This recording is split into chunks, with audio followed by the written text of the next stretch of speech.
নমস্কার বন্ধুরা, আমার ট্যুর অ্যান্ড ট্রাভেল ইউটিউব চ্যানেলে আপনাদের সবাইকে স্বাগতম জানাই। এখন ঘড়ির কাঁটায় বাজে সকাল 10টা আর আমরা বেরিয়ে পড়েছি নগাঁও মানে মহামৃত্যুঞ্জয় মন্দির।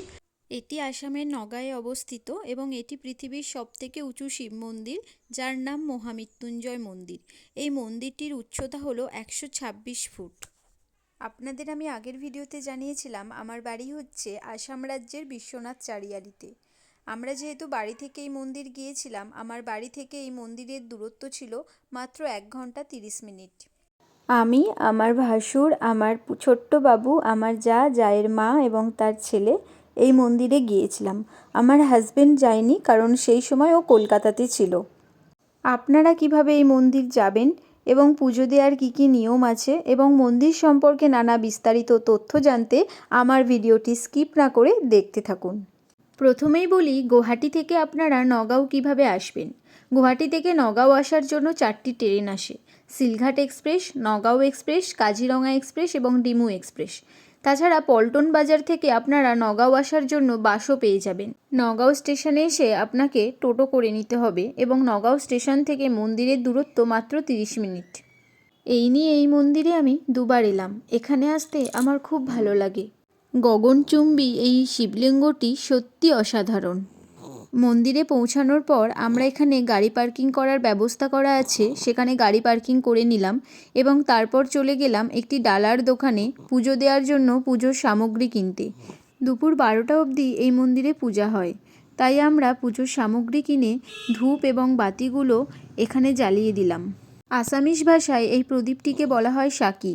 আমি প্রথমে সাকিগুলো কলা পাতায় সাজিয়ে নিলাম, এখানকার নিয়ম অনুযায়ী সাজিয়ে সাকি জ্বালিয়ে এবং ধূপ জ্বালিয়ে নিলাম। তারপর পুজোর বাকি সামগ্রীগুলো নিয়ে আমরা মন্দিরের ভিতরে প্রবেশ করলাম। এই মন্দিরে আসলে এই মন্দির চত্বরে আপনারা অনেক পায়রা দেখতে পাবেন। আমার ছোট্ট বাবু তো তার দাদার কোলে বিন্দাস ঘুরছে।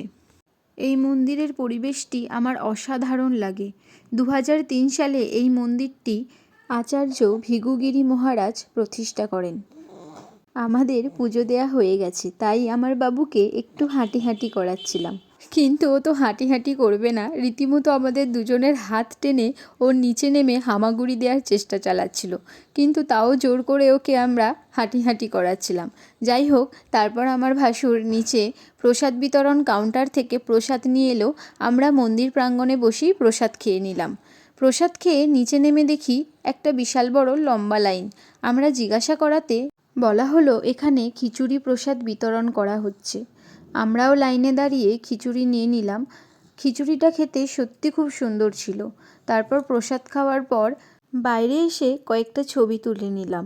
এই জলটিতে অনেকগুলো মাছ খেলা করছিল, আমার ভাসুর সেটাই দেখছে আর আমি আমার ছোট্ট বাবুকে পায়রাগুলো দেখাচ্ছিলাম। এই মন্দিরের মনোরম পরিবেশ আপনার মনকে স্নিগ্ধ করে তুলবে। এই মন্দিরে কারা কারা এসেছেন এবং কে কে আসতে চান সবাই কমেন্ট করে জানাবেন। আমার ভিডিও আপনাদের কার কার ভালো লাগে সবাই কমেন্ট করে জানাবেন, আর নতুন ভিডিও পেতে আমার পেজটিকে ফলো করে দেবেন। এরপর আমরা বাড়ি ফেরার পথে রওনা দিলাম। বাড়ি ফেরার পথেই একটি রেস্টুরেন্ট গিয়েছিলাম, সেখানে গিয়ে আমরা দুপুরের লাঞ্চ সেরে নিলাম। রেস্টুরেন্টের সাথে একটি পার্ক ছিল, যার পরিবেশটি ছিল খুবই সুন্দর।